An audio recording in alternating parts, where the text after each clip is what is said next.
I was paid a healthy bounty for Ringo and Curly Bill, and realized there was real money to be made. That's why I went after Henry Plummer.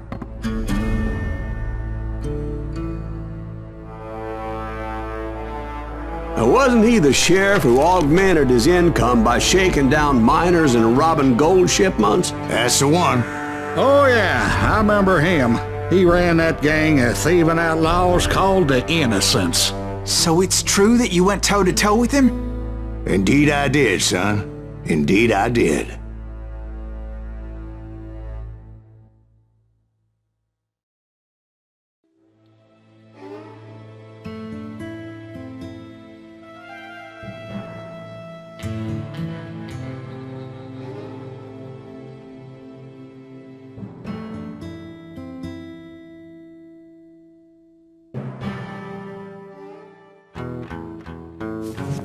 I knew I needed resources if I was going to track down Roscoe Bob Bryant, and hunting Plummer looked like a good way to get rich quick.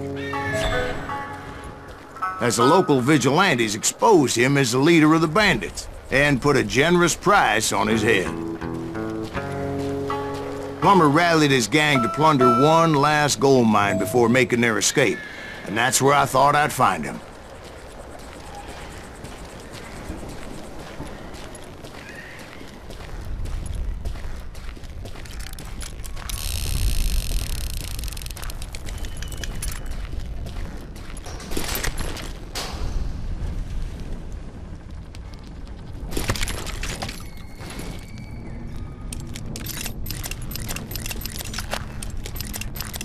It makes me nervous standing so close to all these goddamn barrels of gunpowder. Why would you be nervous?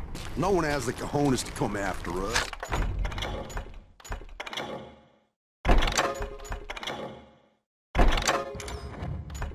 As long as you don't light up a cigar, we're fine. Besides, George is up there on the rocks with that rifle of his. As my late father pointed out to me more than once, God made men, but Samuel Colt made them equal.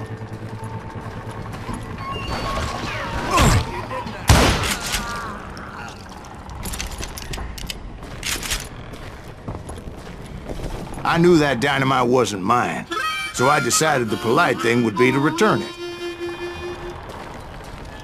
It was the biggest gold rush since Sutter's Mill in '48. Unfortunately, prospectors weren't the only ones drawn to those riches. There were thieves and killers, robbing travelers and hijacking gold shipments. Like those that ran with Plummer, some were just regular folks I knew from town, drawn by greed and easy pickings. Charlie Crow, the blacksmith. James, who worked in the stable. Sam and Jeremiah Barber, the butcher's sons. Ordinary citizens who lived a double life. Of course, the rest were veterans of the Civil War. Stone-cold killers trained on the bloody fields of Shiloh and Antietam. Plummer had a lot of men on his payroll. A hell of a lot. That son of a bitch pretended to protect the public with one hand while stealing them blind with the other. He set up a defensive perimeter which I had no idea how to breach. Dangerous, desperate individuals. I was outnumbered and in way over my head, but I was too damn stubborn and stupid to realize it. I thought I was some kind of hero. I finally made it past and headed on to meet my destiny.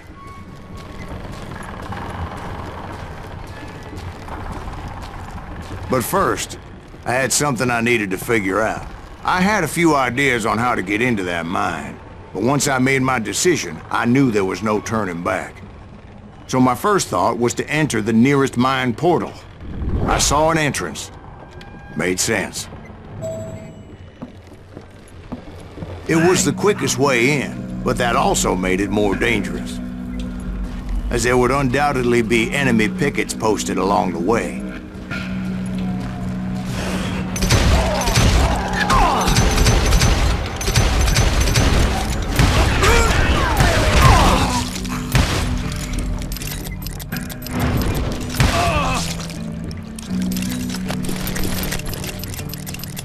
Besides, once you enter a mine like that, it's easy to get all turned around.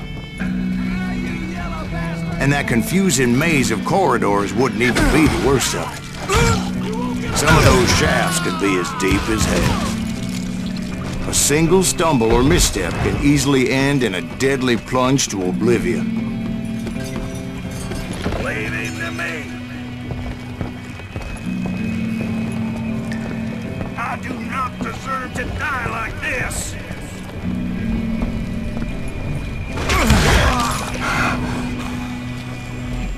Quick reflexes often make up for a lack of common sense. Luckily, I was never one to be easily bushwhacked.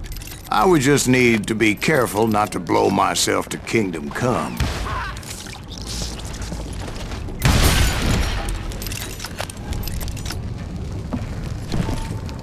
With all that gunpowder and dynamite everywhere, a body has to know what he's shooting at.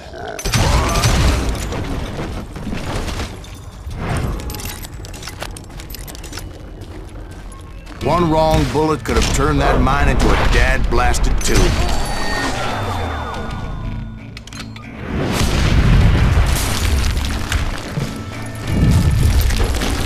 I freely admit that my plan of attack was not just moronic, but clearly insane.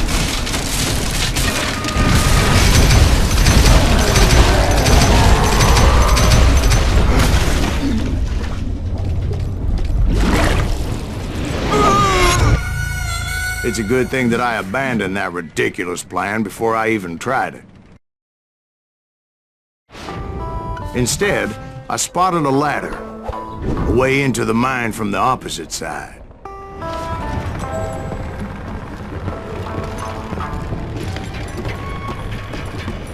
It was a long way around, but that approach seemed more sensible at the time. Of course, being I had a problem with heights, that scaffolding scared the bejesus out of me.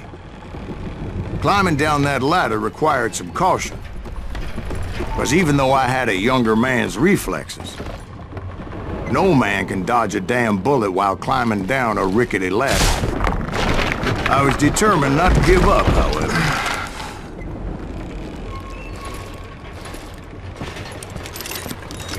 That Sheriff Plummer seemed quite the despicable character.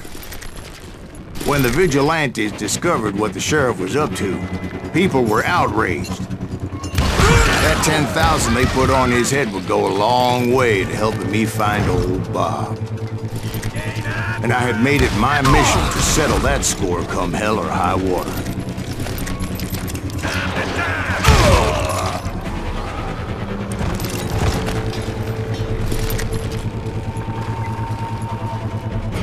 But first, I would have to make a choice. Take the elevator or climb the ladder.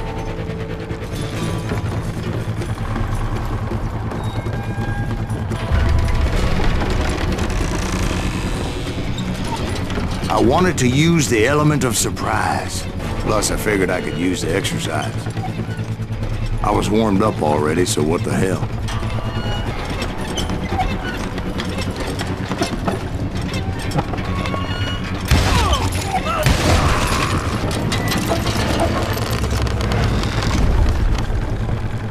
Plummer was a mad dog killer, and the people of Nevada City deserved better.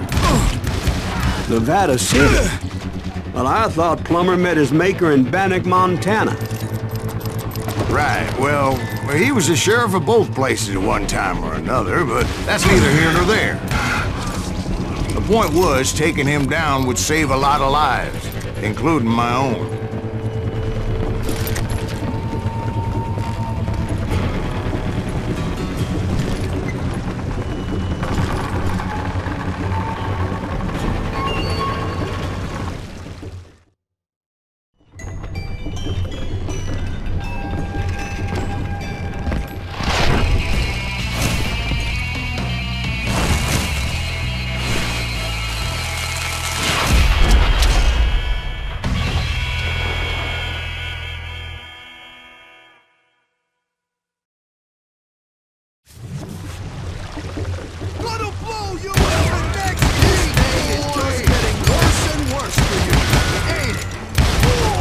Henry Plummer was clearly unhinged, and I could see right away that this was going to take some doing.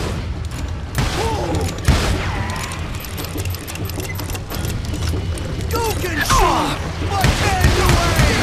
I need some help here. Come on, boys. Take this cocksucker out.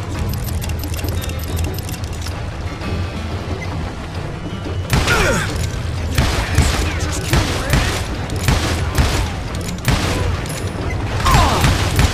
That's right. Run.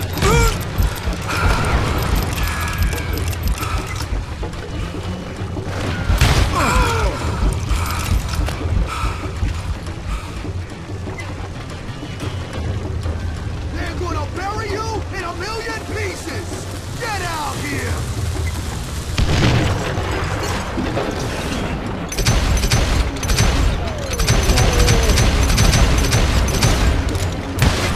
I can shoot cool! They're gonna bury you in a million pieces!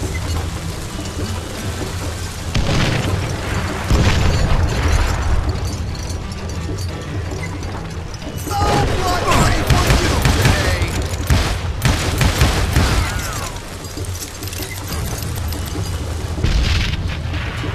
Show yourself! Good taking me!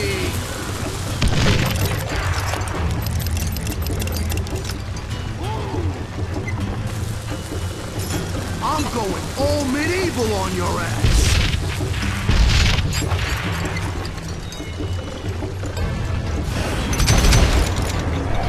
You can shoot, but can you aim?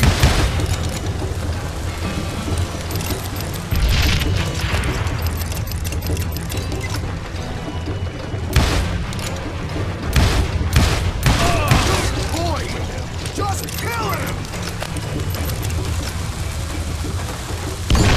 Get out here!